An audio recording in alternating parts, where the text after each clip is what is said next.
So guys today we will discuss about the hyperkalaemia. तो सबसे पहले हाइपरकैलेमिया होता क्या है। हाइपरकैलेमिया क्या होता है कि जो पोटेशियम का लेवल है वो क्या होना, इंक्रीज होना। हाइपर मतलब इंक्रीज होना, कैलेमिया मतलब फॉर पोटेशियम। ठीक है, तो पोटेशियम का जो नॉर्मल लेवल होता है वो कितना होता है 3.5 to 5.1 milliequivalent per litre. But जब लेवल 5.1 से ज़्यादा हो जाता है तो उसको बोलते हैं कि हाइपरकैलेमिया। ठीक है, that will cause cardiac dysrhythmia और अरिदमिया। ठीक है, तो इसमें क्या होता है कि इसके कोजेज ऑफ द हाइपरकैलेमिया क्या क्या होते हैं। तो सबसे क्या होता है कि जो सबसे मेन कॉमन होता है and stage kidney disease, CKD patient होते हैं उनमें क्या होता है कि हाइपरकैलेमिया के चांसेस होते हैं। ठीक है, क्योंकि जो उनका जो किडनी होता है वो एक्सक्रीट आउट नहीं कर रहा है किसको, पोटेशियम को। ठीक है, फिर होता है कि इंसुलिन डेफिशिएंसी। इंसुलिन डेफिशिएंसी में क्या होता है कि इंसुलिन क्या करता है, ड्राइव्स करता है पोटेशियम इनटू द सेल्स। अगर पोटेशियम सेल्स के अंदर चला जाएगा तो जो ब्लड में क्या है, पोटेशियम का लेवल क्या हो जाएगा, कम हो जाएगा। तो क्या करता है, अगर इंसुलिन की डेफिशिएंसी हो गई तो क्या हो गया, पोटेशियम क्या सेल्स के अंदर नहीं जा पाएगा। ठीक है, तो क्या हो गया, डायरेक्टली क्या हो जाएगा, पोटेशियम ब्लड के अंदर इंक्रीज हो जाएगा। ठीक है, थर्ड रीजन है कि एसिडोसिस। एसिडोसिस में क्या होता है कि जब पीएच लेवल डिक्रीज होता है तो H+ क्या हो जाते हैं ब्लड में इंक्रीज हो जाते हैं। अब ब्लड में H+ आयन ज़्यादा होंगे तो वो क्या करेंगे, सेल में जाएंगे और सेल में जो पोटेशियम है उसको डिस्प्लेस कर देंगे। ठीक है, बाहर की तरफ ब्लड में।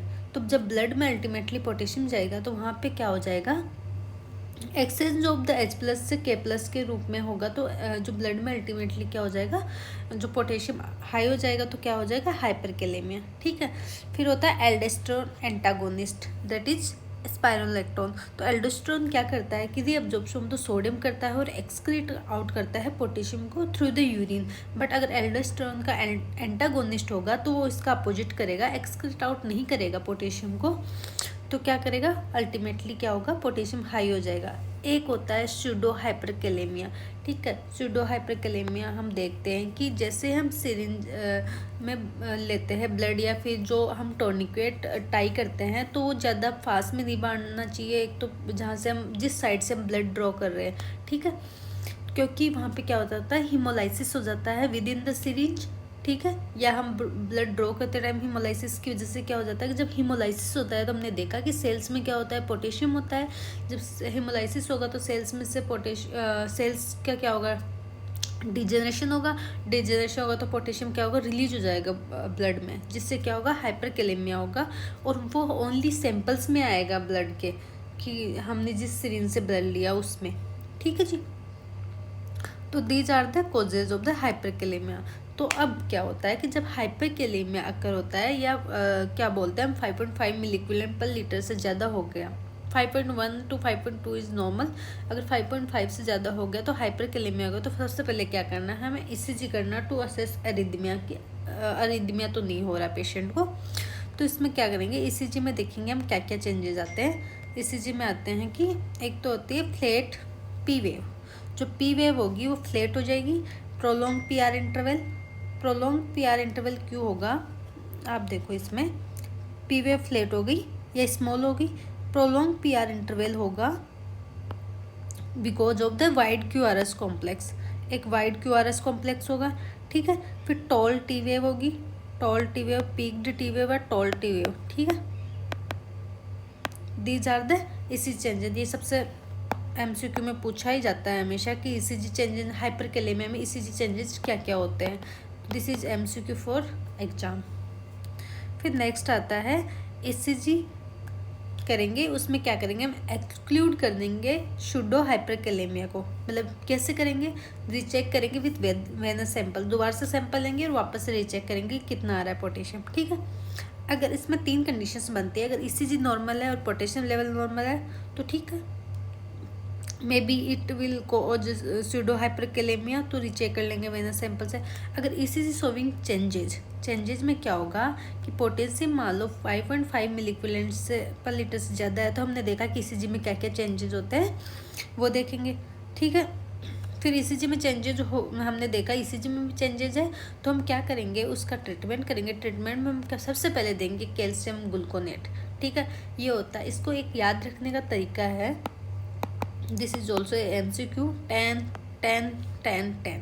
ठीक है, तो इसका मतलब क्या है, 10 ml की एक एम्प्यूल होती है कैल्शियम ग्लूकोनेट की, उसमें 10% होता है 10 मिलीक्यूलेट। ठीक है, that is should be given in 10 minutes. ठीक है, इससे क्या होगा, जो हाइपरकैलेमिया वो ट्रीट नहीं होगा, बट जो हार्ट है, जो एरिथमिया डिसरिथमिया कोज कर रहा है पोटेशियम के लेवल का इंक्रीज करने से, वो क्या हो जाएगा, स्टेबल हो जाएगा।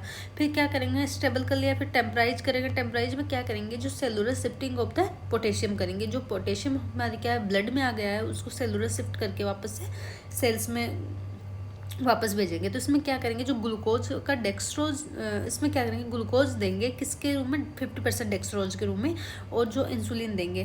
तो इंसुलिन हमने देखा था कि जो इंसुलिन की डेफिशिएंसी से हाइपरकैलेमिया कोज हो जाता है, वो क्या होगा, ट्रीट हो जाएगा। ठीक है, इंसुलिन क्या करेगा, पोटेशियम को शिफ्ट करवा देगा सेल्स में।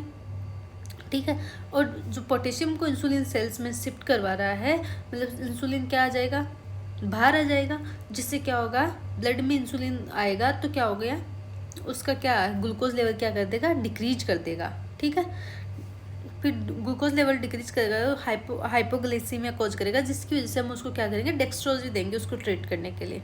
ठीक है, उसके बाद में बीटा एगोनिस्ट क्या करते हैं, drive potassium into the cells. जो बीटा एगोनिस्ट होते हैं, जैसे हम क्या करते हैं, जो हाइपरकैलेमिया पेशेंट उसमें नेबुलाइजेशन करते हैं एल्बेट्रॉल से, तो वो ऑल्सो क्या करता है कि पोटेशियम को शिफ्ट करता है सेल्स में। फिर सोडियम बाइकार्ब होता है। ठीक है, ये भी हम यूज करते हैं। देन उसके बाद में अब सेल्स में तो शिफ्ट हो गया, बट हमने देखा कि जो ओवरऑल बॉडी में है वो क्या हो गया, पोटेशियम क्या है, ओवरऑल बॉडी में तो हाई है, बस ब्लड में ही तो कम हुआ है, सेल्स में वो तो इंक्रीज हो गया।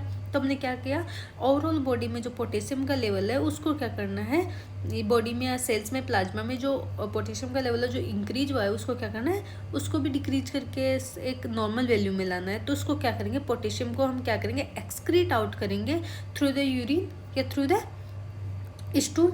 अब यूरिन से एक्सक्रीट आउट करने के लिए हम क्या करेंगे, लूप डायरेक्टिक्स का यूज करेंगे।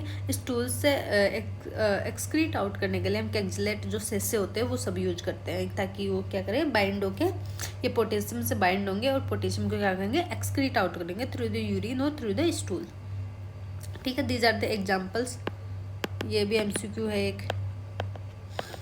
ठीक है, फिर थर्ड कंडीशन हम पढ़ते हैं कि ECG नॉर्मल है और पोटेशियम लेवल क्या होता है, 5.5 मिलीक्विलेंट से क्या है, सॉरी, ज़्यादा है, तो no need to accurate this ना डिक्रीज द पोटेशियम लेवल। ठीक है, फिर क्या हम क्या करेंगे कि सीधा हम यहाँ नहीं करेंगे कैल्शियम ग्लूकोनेट ये सब देने की ज़रूरत नहीं है।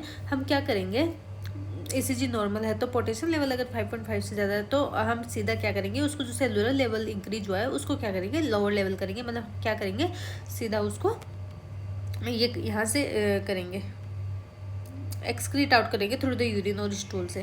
ठीक है जी, this all about the hyperkalaemia. तो हमने सबसे पहले क्या देखा, कॉजेज ऑफ द हाइपरकैलेमिया देखा, जिसमें क्या है, हमने देखा कि एसिडोसिस की वजह से, एंटीसिस किडनी की डिजीज है, insulin pseudo hyperkalaemia, aldosterone antagonist की वजह से क्या होता है, हाइपरकैलेमिया होता है। वो कैसे होता है हमने देखा। फिर उसके बाद में देखा कि हाउ टू ट्रीट हाइपरकैलेमिया। सबसे पहले उसको क्या करेंगे कि कैल्शियम ग्लूकोनेट हार्ट को स्टेबल करेंगे, देन क्या करेंगे, उसको सेलुलर शिफ्टिंग करेंगे, सेलुलर शिफ्टिंग के बाद में उसको क्या करेंगे, एक्सक्रीट आउट करेंगे जो ओवरऑल बॉडी में जो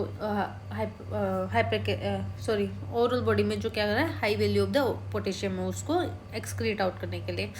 ठीक है, तो उसके लिए कैक्सिलेट से और ये सब यूज करेंगे, लूप डायरेक्टिक्स वगैरह। फिर हमने देखा कि इसी चीज़ सबसे मेन क्वेश्चन इसमें क्या करती है, फ्लैट PVY स्मॉल PVY की प्रोलॉन्ग PR इंटरवल, क्योंकि वाइड क्या हो गया, QRS कॉम्प्लेक्स वाइड हो गया तो प्रोलॉन्ग PR इंटरवल अपने आप हो गया। Then tall TVY peaked TVY देखने को मिलेगी। These are the ECG changes in hyperkalaemia.